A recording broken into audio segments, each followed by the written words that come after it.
출애굽기 9장 13절에서 26절 말씀 교독하시겠습니다. 여호와께서 모세에게 이르시되 아침에 일찍이 일어나 바로 앞에 서서 그에게 이르기를 히브리 사람의 하나님 여호와의 말씀에 내 백성을 보내라. 그들이 나를 섬길 것이니라.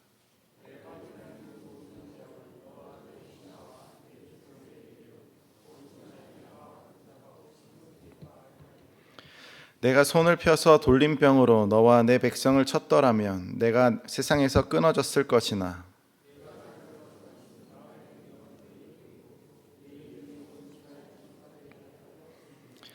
내가 여전히 내 백성 앞에 교만하여 그들을 보내지 아니하느냐.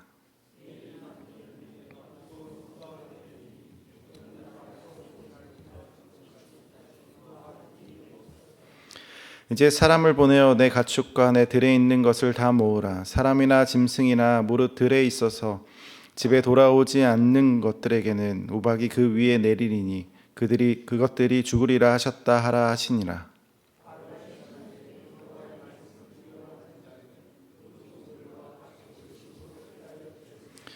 여호와의 말씀을 마음에 두지 아니한 사람은 그의 종들과 가축을 들에 그대로 두었더라.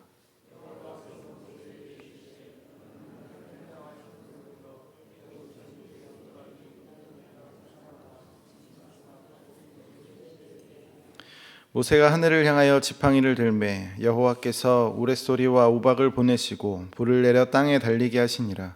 여호와께서 우박을 애굽 땅에 내리시매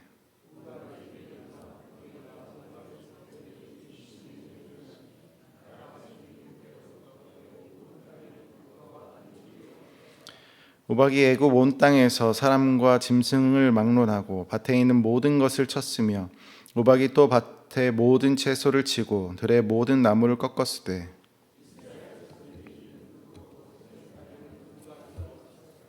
아멘.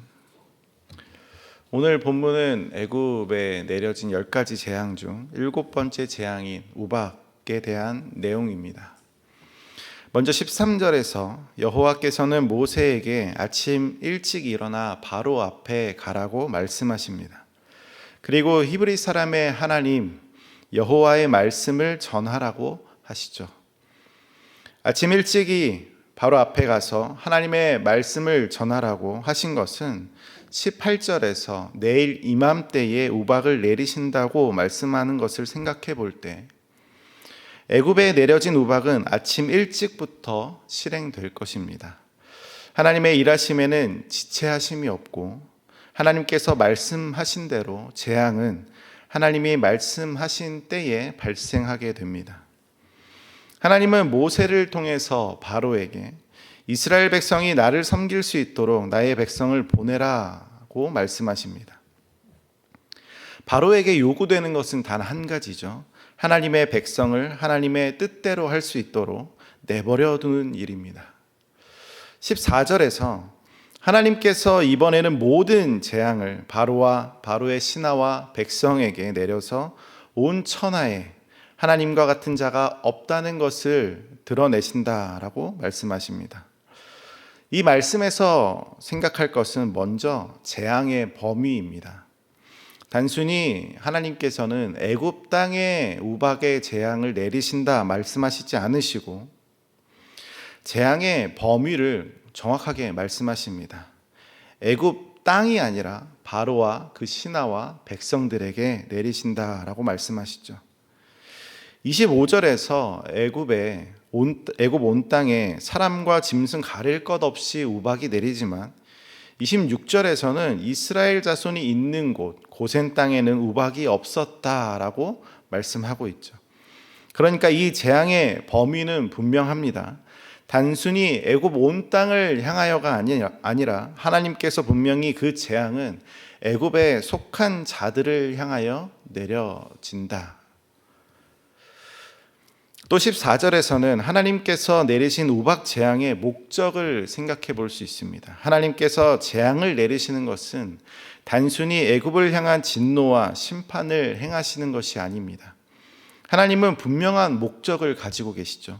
그것은 온 천하에 하나님과 같은 자가 없음을 바로가 알기 위함입니다. 15절에서 하나님께서 돌림병으로 치시면 분명 바로와 백성들은 이 세상에서 사라질 것이라고 말씀하십니다. 하나님께서 단순히 애굽의 심판을 목적으로 했다면 더 간단한 방법으로 애굽을 심판할 수 있었습니다. 그러나 지금 벌어지고 있는 이 사건들, 단순히 애굽을 심판할 목적을 가지고 있는 것은 아닙니다. 하나님의 이름이 이 애굽 땅에서 선포되고 온 천하에 이스라엘의 하나님의 능력이 전파되는 목적을 가진 재앙이죠. 그렇기 때문에 하나님께서는 애굽 백성들 모두에게 우박 재앙을 내리시지 않으시고 재앙을 벗어날 기회를 주십니다. 그 기회는 하루의 시간이 주어졌죠. 하루의 시간 동안 재앙을 피할 기회가 주어집니다. 하나님께서 하신 말씀대로 하나님의 능력이 이 땅에 반드시 이루어질 것이라고 생각하는 자들은 그에 따른 대처를 해야 합니다. 자신과 자신의 소유를 안전한 곳으로 대피시켜야 합니다. 하나님의 경고하심을 들었던 애굽 사람 중에 그렇게 반응한 자들에 대해서 이렇게 설명하고 있습니다. 출애굽기 9장 20절과 21절입니다. 바로의 신하 중에 여호와의 말씀을 두려워하는 자들은 그 종들과 가축을 집으로 피하여 들였으나 여호와의 말씀을 마음에 두지 아니하는 사람은 그의 종들과 가축을 들에 그대로 두었더라. 여호와의 말씀을 두려워하는 자들의 반응과 여호와의 말씀을 마음에 두지 않는 자들의 반응은 달랐습니다. 하나님은 분명히 재앙을 피할 길을 알려주셨지만 그것을 듣고 반응하는 사람들의 모습은 서로 달랐습니다. 말씀을 두려워하는 자들은 하나님의 말씀대로 재앙을 피할 수 있는 방법을 찾았습니다. 그러나 말씀을 마음에 두지 않는 자들은 하나님의 말씀이 나의 삶에 닿지 않을 것이라고 생각해 자신의 삶의 모습을 하나님의 말씀 가운데 담아두지 않았죠. 하나님의 말씀을 마음에 두지 않았다라는 표현을 볼 때, 그리고 동일한 표현으로 17절에서 하나님의 뜻대로 하지 않는 바로의 교만함에 대해서 설명하는 것을 생각할 때, 이 우박 재앙은 애굽 땅을 향하여 내려진 것이 아니라 그들의 교만함에, 다시 말해 하나님의 말씀을 마음에 두지 않아서 삶에 어떠한 변화도 나타내지 않는 자들을 향하여 내려지는 것입니다. 애굽 사람들은 하늘을 지키는 신, 여신 누트를 신앙했고 생명을 주는 여신으로 이시스를, 곡식을 보호하는 신으로는 세트와 민을 숭배했습니다. 우박의 재앙을 통해서 이러한 신의 영역들에 대해서 애굽 사람이 섬기는 이 네 가지 신들은 하나님 앞에서 모두 무능할 뿐이라는 것을 드러내게 됩니다. 그렇다면 적어도 교만한 자들은 자신 안에 하나님 말고 어떠한 존재가 자신을 지켜줄 것이라고 생각하고 있다는 것을 우리가 염두에 둘 수 있습니다. 하나님의 말씀을 마음에 두지 않는 것은 그들의 마음에 하나님 말고 다른 신들이 자리 잡고 있었기 때문이죠. 하나님이 죄인을 심판하는 방법 중에 하나는 그 죄인이 계속 그 죄를 짓도록 내버려 두시는 겁니다. 계속 죄를 짓는 그 사람은 머지않아 엄청난 대가를 치르게 됩니다. 그들 마음 가운데 가득한 교만이 결국 하나님 앞에서 아무것도 아니라는 사실을 깨닫는 날이 반드시 오게 되죠. 정리하자면 하나님께서 재앙을 내리시는 목적은 애굽을 심판하시기 위함이 아닙니다. 반대로 이스라엘을 구원하시기 위해서죠. 하나님의 백성이 이 땅을 벗어나 오직 하나님만을 섬길 수 있도록 하시기 위해 하나님은 우상이 가득한 애굽 땅에서 하나님을 드러내십니다. 하나님을 드러내실 때 그것은 이스라엘만 알 수 있는 방법으로 드러내시지 않으십니다. 애굽 온 땅과 온 세계에게 하나님의 이름과 능력이 알려질 수 있는 방법으로 자신을 드러내셨습니다. 온 땅에 이스라엘을 위해 일하시는 하나님이 알려질 수 있는 방법으로 드러내셨습니다. 애굽의 백성들의 일부는 그 하나님의 말씀을 두려워했습니다. 그렇기에 우박의 재앙에서 벗어날 수 있는 방법, 피해를 입지 않을 수 있는 방법은 하나님의 말씀을 듣고 반응하는 일이었습니다. 그들은 하나님의 말씀을 마음에 두고 재앙을 피하고자 대처했습니다. 그렇기에 하나님의 말씀을 믿느냐 안 믿느냐의 차이는 하나님의 말씀을 그저 단순히 듣는 것으로 끝나지 않습니다. 하나님을 인정하는 것은 생각과 마음과 감정과 동의와 이념을 포함하지만 그러한 것을 넘어서 믿음은 행동을 요구합니다.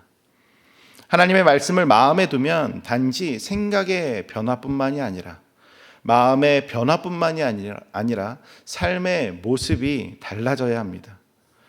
그것은 애굽 사람들의 모습을 볼 때 우리가 충분히 생각할 수 있는 것이죠. 말씀을 마음에 두면 그 말씀대로 우리의 삶이 변화되어야 한다. 이것은 너무나 우리에게 당연한 이야기죠. 그러나 이스라엘은 어떻습니까? 이스라엘의 반응은 여기서 나오지 않습니다. 하나님의 말씀을 듣고 믿었는지 믿지 못했는지 나오지 않죠. 출애굽한 이스라엘 백성들이 고난이 닥칠 때마다 원망하는 모습을 생각해 볼 때, 지금 재앙이 내려지는 이 때에도, 하나님의 능력이 온 세계 가운데 선포되는 이 때에도 하나님의 일하심을 믿지 못했던 사람들이 분명히 있었을 겁니다. 하나님의 일하심에 대해서 아직 100% 온전히 믿지 못한 이스라엘 백성들도 분명히 있었을 겁니다. 그런데 만약 그렇다고 할지라도 그들에게는 전혀 피해가 없습니다. 왜냐하면 이스라엘 자손들이 있는 그곳 고센 땅에는 우박이 전혀 내리지 않았기 때문이죠. 이스라엘 사람들 중 하나님의 말씀을 믿는 자들, 믿지 않는 자들에게 나눠서 재앙이 내리거나 내리지 않았던 것이 아니라 그냥 이스라엘에게는 재앙 자체가 없었습니다. 그 땅에 사는 사람들은 그 마음이 어떠하든지, 그들의 태도가 어떠하든지, 삶의 모습이 어떠하든지 관계없이 재앙이 내리지 않았습니다. 우리에게 주어진 구원의 방법은 두 가지가 있죠. 하나는 하나님의 말씀을 다 듣고 하나님의 말씀을 모든 것을 다 지키면서 모든 것에 반응하면서 살아가는 방법입니다.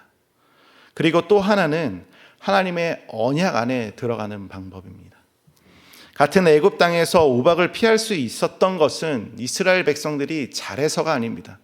그들의 믿음이 뛰어나서가 아닙니다. 그들의 생각과 마음이 하나님과 일치해서가 아닙니다. 이스라엘은 하나님과의 언약 관계 가운데 하나님의 백성으로 존재하고 있었기 때문입니다. 하나님이 그들의 구원을 위해 그들을 향하여 지금 일하고 계시기 때문입니다. 이스라엘에게 피해가 없었던 것은 그들이 잘해서가 아니라 하나님의 열심이 그들 가운데 은혜로 다가왔기 때문입니다. 오늘 이러한 은혜가 우리에게 있길 원합니다. 우리는 때로는 우리의 삶 가운데 우박 같은 재앙이, 우박 같은 고난이 우리를 향하여 찾아올 때 하나님께서 이 우박에서, 이 재앙에서 우리에게 벗어날 길이, 그 벗어날 방법이 있다라고 제시하는 것으로 생각합니다. 우리가 무엇을 하면 이 재앙에서 벗어날 수 있을 거라고 생각하고 있습니다. 그러나 하나님께서는 지금 우리에게 바라보게 하십니다. 하나님의 언약 가운데 존재하는 그 백성은 그 어떠한 재앙도, 그 어떠한 위협도 그들을 해치지 못한다는 것을 지금 말씀하고 계십니다. 우리에게 정말 중요한 것은 하나님의 말씀을 듣고 그대로 반응하는 일입니다.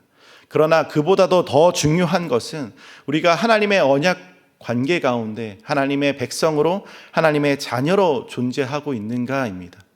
오늘 이러한 관계 가운데, 하나님과의 관계 가운데 다시 한번 하나님의 자녀로, 하나님의 백성으로 확인받는 시간이 되길 원합니다.